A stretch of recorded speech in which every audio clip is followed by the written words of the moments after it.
Uma das coisas mais interessantes dos tempos atuais é a atualidade de uma frase de Agostinho. E Agostinho tem uma frase do século V, que ela é muito atual para agora. Ele dizia: não sacia a fome quem lambe pão pintado. Olha só, não sacia a fome quem lambe pão pintado. Isto é, não mata a fome quem apenas lambe o desenho de um pão. Em outras palavras, cuidado para não se contentar com as aparências. E nesse sentido, é um alerta que vale muito para o nosso mundo virtual, né, da nossa época, que tem maravilhas e horrores. E um dos horrores é essa simulação de realidade que muita gente penetra e acaba entrando num mundo que um dia, né, é muito mais o avesso do espelho da Alice, né, do que de fato outra coisa. E a gente vive também num mundo exatamente disso, de aparências, né? Sim. E uma venda de uma vida que não é real. É o que a gente estava falando aqui antes. A pessoa tem uma vida depressiva, mas na rede social ela é a pessoa mais feliz do mundo. Então, isso é uma forma de esquizofrenia social dos nossos tempos. Existe hoje uma possibilidade de se construir uma virtualidade em relação a uma vida desejada, projetada, assumida como real, mas que concretamente ela é apenas uma projeção que não tem base concreta. E esse tipo de doença social faria quase que Freud de novo ter que reescrever, né, o mal-estar e a civilização. E ele o faria muito bem, mas dentro disso algo que é concreto. Quem o faz, isto é, quem pinta a si mesmo de uma maneira que é um simulacro, sabe que é simulacro. Não existe auto-engano. Será que não? Não, não existe auto-engano. A probabilidade de auto-engano, ela pode ser para alguém que consiga forjar a sua consciência a partir de uso de medicamentos ou substâncias ilegais. Aí sim. A obra de um professor de matemática, né, do século XIX, que foi o Charles Dodson, que apelidou a si mesmo de Lewis Carroll, e escreveu Alice no País das Maravilhas, que é um livro que no século XIX antecipa muito daquilo que será o mundo virtual do século XXI, isto é, o que é realidade e o que não é. Quais são as escolhas que eu tenho de fazer? Um mundo em que parece que as coisas não fazem sentido, mas elas fazem, porque é um sentido que está por trás, né? Aquilo que a gente não enxerga, mas parece que está presente. As redes sociais hoje, em grande medida, elas respondem a um berro, né? Um brado, um uivo solitário numa sociedade que desagregou a capacidade de convivência e, ao mesmo tempo, inseriu um vetor, né, de presença, de identidade, que é celebridade. Quer dizer, há um grande pensador britânico chamado Berkeley. E Berkeley tem uma frase que ela se aplicaria também hoje de maneira estupenda. Ele diz: ser é ser percebido. Ser é ser percebido. Claro que ele está se referindo aí a algo que é no campo da teoria do conhecimento, ou seja, só existe aquilo que pode ser percebido e experimentado. Mas essa frase do Berkeley, que remonta a alguns séculos, ela serviria para agora. Ser a ser percebido, isto é, quem não é notado, ele parece que não existe. Se ele posta algo e não há likes, ele é alguém que se sente unliked, né? Se ele posta algo e aquilo não tem ressonância, parece uma ofensa.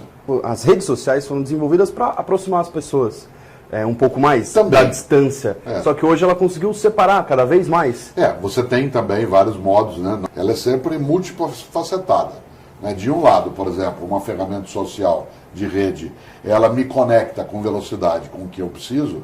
Por outro lado, ela pode me deixar, né, forjando um mundo dentro do meu castelo. Claro que as redes sociais, elas produzem capacidade de agregação, mas elas também permitem a possibilidade de dissimulação, né? E, portanto, em que se possa disfarçar uma série de angústias que estão colocadas aí no nosso cotidiano, numa vida que, em vez de ser veloz, ela é apressada.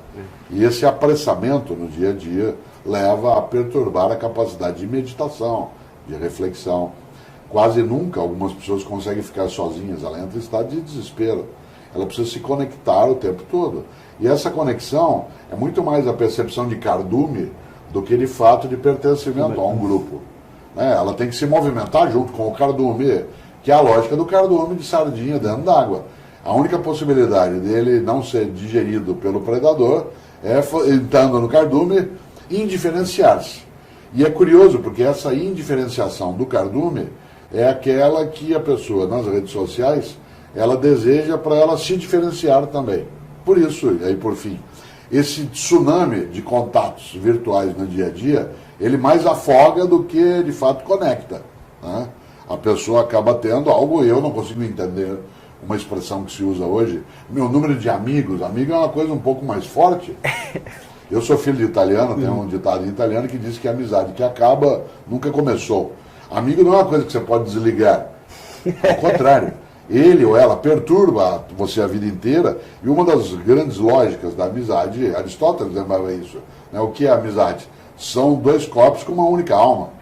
Essa angústia que é tão presente hoje na nossa sociedade, e não só os adultos, hoje até a criança angustiada, sim, vem muito talvez dessa confusão de velocidade com pressa? Sim, porque de um lado a pressa ela é uma forma de incompetência.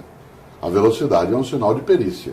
Por exemplo, eu quero velocidade na hora de ser atendido por um médico, mas eu não quero pressa na consulta. Esse apressamento do dia a dia, esse viver em voz alta, como diria Guimarães Rosa, ele é extremamente pernicioso, porque ele tira o tempo de reflexão, de meditação, e tira das crianças, talvez, aquilo que é mais decisivo para construir uma vida que seja criativa, que é o tédio. O tédio é decisivo para você poder inventar. Hoje, você tem o que fazer o tempo todo, isso é péssimo. A ciência, a religião, a filosofia, a arte nascem do tédio. Elas não nascem da ocupação. Gente ocupada não faz outra coisa a não ser aquilo que já está fazendo. As redes sociais hoje, com o mundo da tecnologia, ocupam de maneira constante. E ao ocupar de maneira constante, você nunca fica sem ter o que fazer. Será que a gente vai sofrer em algum momento mais para frente por essa falta de tédio? É provável, né? Porque você tem que ficar se dando satisfação o tempo todo e tem que ficar o tempo todo olhando, aquilo gera ansiedade. E essa ansiedade vem porque você responde algo e ninguém te retorna, e aquilo vai te deixar num estado, e aí atrapalha, distrai, é distrativo. Então eu acho que não é catastrófico, precisa ser operado de maneira inteligente. E por isso, obviamente, eu não sou avesso a essa tecnologia, seria tolice. Mas eu também não sou, em relação a ela, né, infodependente. Por isso, nós introduzimos hoje, pelas redes sociais, uma coisa muito arriscada no Brasil, que nós não tínhamos de maneira tão nítida em décadas anteriores, que é a ideia de ódio. A ideia de ódio, ela é uma coisa que nós não tínhamos no nosso dia a dia. E isso é extremamente perigoso, porque, como disse um dia Mahatma Gandhi, olho por olho, uma hora acabamos todos cegos. E por isso, a manifestação, sair do virtual e ir para a rua, maravilha, desde que ela não degenere, isto é, que ela não seja uma ferramenta de ódio. Por isso, é preciso lembrar, especialmente para quem gosta de ficar só no mundo virtual, que tem que meditar em torno de algumas coisas. Por isso, as pessoas que estão vociferando nas redes sociais, desliga um pouco, e volta a refletir um pouco mais, não levar tudo como verdade. Às vezes você encerra as entrevistas deixando um pensamento, uma ideia. Gostaria que, se pudesse, deixasse uma mensagem para essas pessoas de hoje, vivendo nessa pressa, nessa intensidade de redes sociais e esquecendo um pouco da comunidade, do partilhamento das coisas. Um conselho do grande Milor Fernandes, que eu citei, que vale para quem não quer viver de maneira banal.